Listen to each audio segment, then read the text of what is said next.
அன்பர்களே, 1893 ஆண்டு இதே நாளில், அதாவது செப்டம்பர் 11 அமெரிக்காவின் சிக்காகோ நகரில் சர்வசமய மாநாட்டில் பாரதத்திலிருந்து சென்ற சுவாமி விவேகானந்தரின் பேச்சுக்கு உலகமே செவிசாய்த்தது.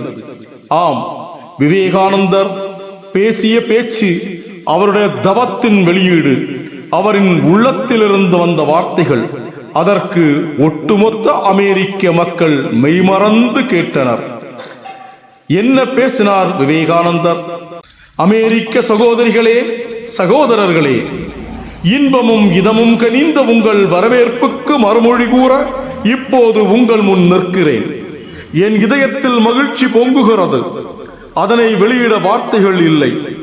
உலகத்தின் மிக பழமை வாய்ந்த துறவியர் பரம்பரையின் பெயரால் உங்களுக்கு நன்றி கூறுகின்றேன். அனைத்து மதங்களின் அன்னையின் பெயரால் நன்றி கூறுகிறேன். பல்வேறு இனங்களையும் பிரிவுகளையும் சார்ந்த கோடிக்கணக்கான இந்து பெருமக்களின் பெயரால் நன்றி கூறுகிறேன். இந்த மேடையில் அமர்ந்துள்ள பேச்சாளர்களில் சிலர் கீழ்த்திசை நாடுகளிலிருந்து வந்த பிரதிநிதிகளை பற்றி குறிப்பிடும் போது, வேற்று சமய நெறிகளை வெறுக்காத பண்பினை பல நாடுகளுக்கு எடுத்துச் சென்ற பெருமை தொலைவில் உள்ள நாடுகளிலிருந்து வந்துள்ள இவர்களைத்தான் சாரும் என்று உங்களுக்கு கூறினார்கள். அவர்களுக்கும் என் நன்றி. பிற சமய கொள்கைகளை வெறுக்காமல் மதித்தல், அவற்றை எதிர்ப்பின்றி ஏற்றுக்கொள்ளுதல் ஆகிய இரு பண்புகளை உலகத்திற்கு புகட்டிய மதத்தை சார்ந்தவன் நான் என்பதில் பெருமையடைகிறேன். எதையும் வெறுக்காமல் மதிக்க வேண்டும் என்னும் கொள்கையை நாங்கள் நம்புவதோடு எல்லா மதங்களும் உண்மை என்று ஒப்புக்கொள்ளவும் செய்கிறோம். உலகிலுள்ள அனைத்து நாடுகளாலும் அனைத்து மதங்களாலும் கொடுமைப்படுத்தப்பட்டவர்களுக்கும் நாட்டை விட்டு விரட்டி அடிக்கப்பட்டவர்களுக்கும் புகலிடம் அளித்த நாட்டைச் சேர்ந்தவன் நான் என்பதில் பெருமைப்படுகிறேன்.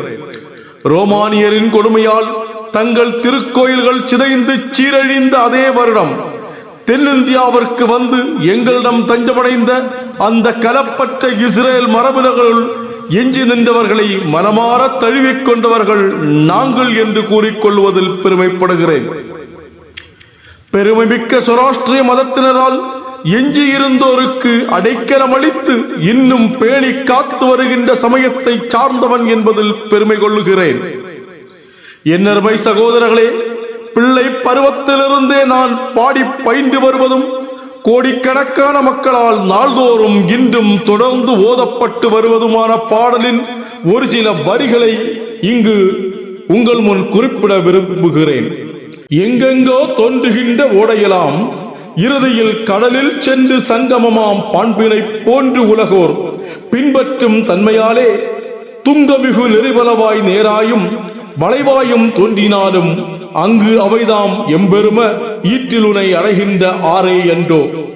இதுவரை நடந்துள்ள மாநாடுகளில் மிகச் சிறந்ததாக கருதக்கூடிய இந்த பேரவை கீதையில் உபதேசிக்கப்பட்டுள்ள பின்வரும் அற்புதமான ஒரு உண்மையை உலகத்திற்கு பிரகடனம் செய்துள்ளது என்பதை குறிப்பிட விரும்புகிறேன். யார் எந்த வழியாக என்னிடம் வர முயன்றாலும் நான் அவர்களை அடைகிறேன்.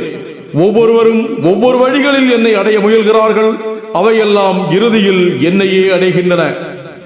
பிரிவினைவாதம், அளவுக்கு மீறிய மதம் பற்றி இவற்றால் உண்டான மதவெறி, இவை இந்த அழகிய உலகை நெடுநாளாக இறுகப் பற்றியுள்ளன. அவை இந்த பூமியை நிரப்பியுள்ளன. உலகை இரத்த வெள்ளத்தில் மீண்டும் மூழ்கடித்து நாகரீகத்தை அழித்து எத்தனையோ நாடுகளை நிலைகுலைய செய்துவிட்டன. அந்த கொடிய அரக்கத்தனமான செயல்கள் இல்லாதிருந்தால் மனித சமுதாயம் இன்றிருப்பதை விட பல மடங்கு உயர்நிலையை எய்திருக்கும். அவற்றிற்கு அழிவு காலம் வந்துவிட்டது. இன்று காலையில் இந்த பேரவையின் ஆரம்பத்தை குறிப்பிட முழங்கிய மணி மதவெறிகளுக்கும் வாளாலும் பேனாவாலும் நடைபெறுகின்ற கொடுமைகளுக்கும் ஒரே குறிக்கோளை அடைய பல்வேறு வழிகளில் சென்று கொண்டிருக்கும் மக்களிடையே நிலவும் இரக்கமற்ற உணர்ச்சிகளுக்கும் சாவுமணியாகும் என்று நான் திடமாக நம்புகிறேன். இவ்வாறு அவர் பேசினார்.